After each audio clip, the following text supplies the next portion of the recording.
I used to see Charlie Murphy in Hollywood at parties. This one night I ran into him. We were doing some sketch. Charlie was telling us all these stories about coming with Eddie. And in the middle of the lunch, he goes, someone said something about Rick James. And he said, man, I fought Rick James on 5 different occasions. And we were like, what? And man, he started telling us all the times in every story he beat up Rick James and all this. And man, we were dying laughing. And we pulled him silently, man, can we do that on the show? He's like, wait, you want me to beat up Rick James on the show? I'm like, not really. And we just had him tell the stories and we dramatized them. And then here's the kicker. And we're on the set and Charlie goes, I bet you I can get Rick to come for this. And he did.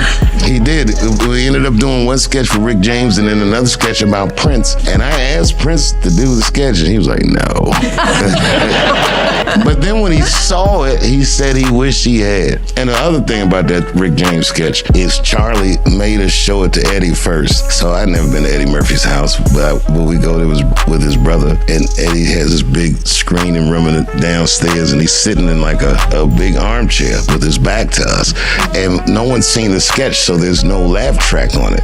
And man, he didn't laugh once. And the sketch was like 10 minutes long. And man, I'm sitting behind with a pit in my stomach, and then the sketch goes off, and he doesn't even turn around, but from behind him, I see him raise his arms like this.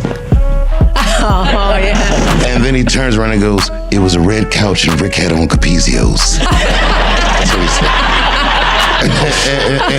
And he gave us the green light, and he let us do it. And to me, it's one of the greatest sketches ever. It sure is.